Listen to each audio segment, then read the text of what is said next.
हर हर महादेव। उन्होंने लिखा है, मेरे पति ने कहा अगर टीवी पर कथा सुनने से रोग मिटता है, सियोर वाला महाराज छाती ठोक ठोक कहता है व्यासपीठ से कि कथा सुनो हर चीज का हल मिलेगा।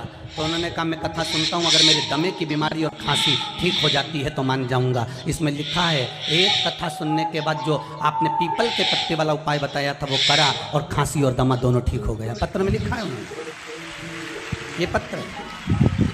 एक बार दोनों हाथ हिला दीजिए दीदी। हर हर महादेव। बैठिए बैठिए विराजिए। शिव की अगर भक्ति है, आप विश्वास रखकर, हम तो आप लोगों से भी कर रहे हैं, ये दशहरा मैदान में अगर आप शिव महापुराण की कथा सुन रहे हो, ये भिलाई के इस पावन क्षेत्र में दशहरा मैदान में कथा सुन रहे हो, और जिस कामना को लेकर आप कथा में बैठे हो, 7 दिन की कथा है, जिस कामना को लेकर बैठे हो, जब जब कथा में श्री शिवाय नमस्तुभ्यम मंत्र आए और आपकी कामना आप शिव जी को बताएं, बस जिस कामना से बैठे हो शंकर का अनुमोदन कर कर बैठना।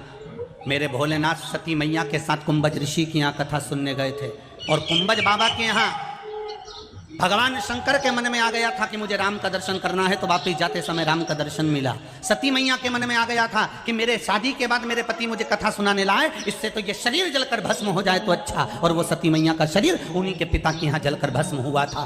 कथा में जब जब बैठो तो कामना लेकर अगर बैठे हो, भगवान से मिलन की कामना है, भक्ति की कामना है, श्रद्धा की कामना है, कोई मन में भाव आया है तो बाबा उसको स्वयं पूर्ण करता है, कोई दूसरा नहीं, शिव पूर्ण करता है। जिसके घर में आए हो व्यवस्था वो करेगा। क्या नाम भारती है। गुरुदेव मेरे पति को बाईं साइड में कान और गर्दन के पास में एक बड़ी सी गठान हो गई थी।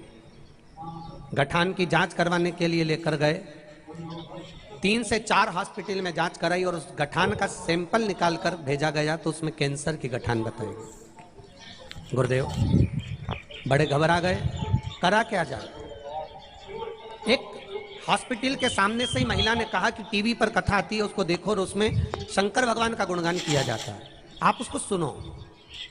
टीवी पर कथा सुनना प्रारंभ करा, शिवलिंग पर 1 लोटा जल चढ़ाना प्रारंभ करा।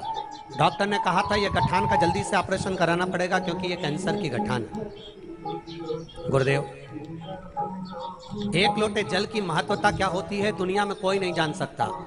शिव जी पे लोटा भरकर जल चढ़ाना प्रारंभ करा, बेलपत्री लेकर आती, अपने पति को दे देती और उनको खिलाती।